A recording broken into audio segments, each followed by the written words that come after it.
La rue Sainte-Catherine, elle apparaît en 1758 quand un propriétaire en fait un tout petit bout dans le faubourg Saint-Laurent, assez loin de la ville à l'époque. Et ça va prendre à peu près un siècle et demi avant qu'on la développe complètement sur sa longueur totale qui est d'un peu plus que 11 kilomètres. À partir du milieu du 19e siècle, quand les familles bourgeoises qui habitaient dans la vieille ville déménagent vers des nouveaux quartiers résidentiels, les anglophones vers l'ouest, au pied de la montagne, les francophones vers l'est, du côté des rues Saint-Denis et Saint-Hubert. Et très rapidement, dans ces nouveaux quartiers résidentiels, on voit se développer rue Sainte-Catherine des commerces de proximité, des épiceries, des petits magasins. Mais comme la clientèle, c'est la clientèle la plus riche de Montréal, ça va évidemment attirer les plus gros marchands.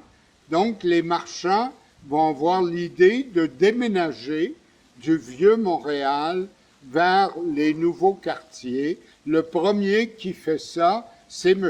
Morgan, qui s'installe en 1891 en face du square Philippe. Mais tant qu'à faire, il agrandit son magasin. Son magasin est 3 fois et demi plus grand que celui qu'il avait dans le vieux Montréal. C'est le premier de ce qu'on appelle les grands magasins.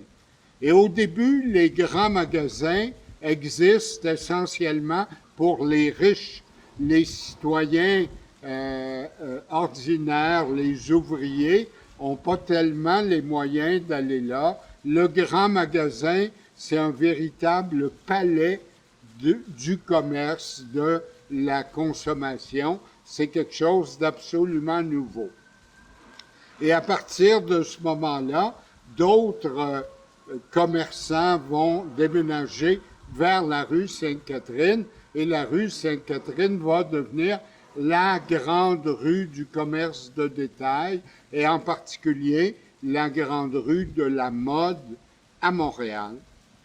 Et très tôt, on va avoir des tramways sur la rue. Dès 1864, c'est les tramways tirés par les chevaux. Et en 1892, quand on décide de convertir les tramways aux tramways électriques, bien, dès cette année-là, la rue Sainte-Catherine va avoir des lignes de tramway. Il va y en avoir jusqu'à une dizaine de lignes différentes qui passent rue Sainte-Catherine. Ça veut dire qu'à partir de ce moment-là, les Montréalais de tous les quartiers peuvent venir magasiner sur la rue Sainte-Catherine. Les grands magasins commencent à attirer une clientèle qui n'est plus seulement celle de la grande bourgeoisie, mais une clientèle beaucoup plus large qui vient des quartiers. C'est une ville en expansion. À la fin du 19e siècle, il y a 250 000 d'habitants à Montréal. En 1911, il y en a 1,5 million. Donc, il y a une clientèle là, nombreuse pour ces grands magasins. Et donc, la mode devient, si on veut, un des axes fondamentaux de la rue Sainte-Catherine. À la fin du 19e siècle s'ajoute un deuxième type d'activité. On voit apparaître, rue Sainte-Catherine, des salles de spectacle pour des concerts, pour du théâtre, pour du vaudeville, et elles se multiplient le long de la rue Sainte-Catherine, de sorte qu'il y a une vocation de culture et de divertissement qui s'ajoute à la vocation commerciale. Et ça va aller en se développant aussi. Au début du 20e siècle, quand le cinéma se développe, les salles vont beaucoup se localiser rue Sainte-Catherine. Et la première salle entièrement consacrés au cinéma, le Ouimetoscope et le long de la rue Sainte-Catherine. Entre 1917 et 1922, on va construire plusieurs grands palaces de cinéma qui comprennent entre 2000 et 3000 sièges. Alors, ça devient des lieux de destination, si on veut, pour le divertissement qui vont être utilisés jusque dans les années 1960-70. En plus de ça, au début du 20e siècle, on voit apparaître des immeubles de bureaux, souvent d'une dizaine d'étages, où s'installent des entreprises qui ont toujours leur siège social dans le vieux Montréal, mais qui ont besoin d'avoir des bureaux autour de la rue Sainte-Catherine, et puis des cabinets de médecins, de dentistes, d'avocats qui s'installent de ce côté-là. Quatrième secteur d'activité, l'industrie manufacturière, qui s'était implantée un peu dans l'est de la rue Sainte-Catherine, autour de la rue de Lorimier, à la fin du 19e siècle, et qui, au début du 20e, attire des ateliers de l'industrie du vêtement. Alors, on construit des immeubles comme le Jacobs, le Belgo, le Blumenthal, qui sont de grands immeubles logeant plusieurs ateliers de l'industrie du vêtement. Autour, tout près de la rue Sainte-Catherine, il va aussi y avoir ce qu'on appelle le quartier de la fourrure autour de la rue Meyer. À partir des années 20, puis surtout après la Deuxième Guerre mondiale, on voit de plus en plus d'entreprises déménager leur siège social dans le nouveau centre-ville autour de la rue Sainte-Catherine, avec Sun Life, avec Canada Ciment et d'autres entreprises. Et ce mouvement-là, il devient définitif au début des années 60, quand Place Ville-Marie ouvre son complexe, suivi de plusieurs autres tours de bureaux qui ne sont pas rue Sainte-Catherine, mais juste au sud, le long du tout nouveau boulevard Dorchester qu'on a ouvert en 1955 à peu près et qui est devenu le boulevard de Prestige, qui est aujourd'hui le boulevard René-Lévesque.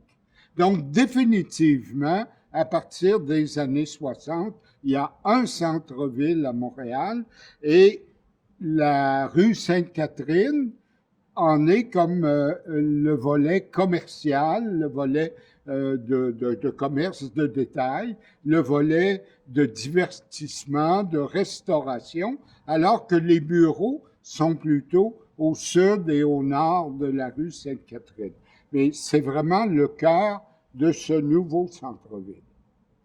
Arrive un nouveau bouleversement à partir des années 60, c'est l'explosion de la banlieue. Et avec la banlieue vient une nouvelle invention, le centre commercial de banlieue. Alors, plus on avance dans le temps, plus les gens qui habitent en banlieue cessent de venir rue Sainte-Catherine pour faire leurs achats et vont plutôt dans les centres commerciaux de banlieue, ce qui entraîne à partir des années 60 le déclin, puis ultimement la fermeture de plusieurs des grands magasins comme Simpson, Eaton, Dupuis. Morgan, qui est racheté par la baie, va maintenir cette dimension du grand magasin, mais c'est le seul véritable témoin qui reste. Il y a là tout un pan d'histoire qui s'effondre. Malgré tout, la rue Sainte-Catherine, sa force d'attraction, elle est tellement forte que plusieurs chaînes de boutiques veulent avoir une façade rue Sainte-Catherine et viennent s'y installer quand même si ça n'a plus l'effet d'attraction d'autrefois. Il faut dire qu'à ce moment-là, surtout à partir des années 60, même si le phénomène avait commencé avant, le tourisme vient donner une nouvelle vie aussi à la rue Sainte-Catherine. Les grands hôtels sont aux environs. Les touristes qui viennent à Montréal viennent magasiner rue Sainte-Catherine, déambuler aussi rue Sainte-Catherine, ce qui fait que la mode reste encore un des grands points d'ancrage de la rue Sainte-Catherine, malgré tous les bouleversements que ce secteur a connus. Qu'en est-il de l'autre grand volet de la rue, celui de la culture et du divertissement?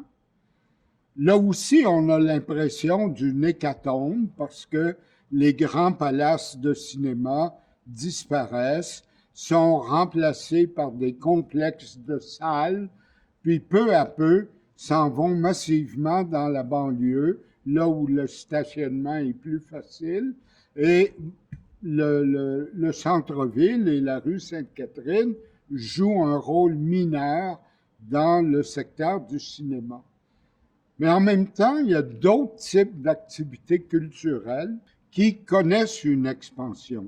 Et un moment particulièrement important, c'est l'ouverture de la Place des Arts de Montréal, rue Sainte-Catherine, avec d'abord la grande salle qu'on va appeler la salle Wilfrid-Pelletier. Puis ensuite, en 1967, on ajoute deux autres salles de spectacle. Éventuellement, on va ajouter le musée d'art contemporain, puis au début du 21e siècle, la salle symphonique, de sorte que la place des arts devient un véritable complexe culturel qui est un pôle d'attraction, puis autour de ça, des théâtres, des galeries d'art, etc., s'installent dans les environs. Puis à partir de la fin des années 80, on voit arriver les grands festivals. D'abord, le festival de jazz qui, à partir de 89, s'installe rue Sainte-Catherine et beaucoup d'autres festivals suivent cette tendance-là, de sorte que la rue Sainte-Catherine est un pôle culturel majeur. Et on décide au début du 21e siècle de renforcer ça en créant ce qu'on a appelé le quartier des spectacles, en aménageant des grands espaces publics pour la présentation des spectacles en plein air, des festivals, mais en renforçant aussi les liens entre tous les lieux de culture de ce quartier des spectacles. Donc, la culture contribue, si on veut, à la renaissance de la rue Sainte-Catherine, fin du 20e, début du 21e siècle.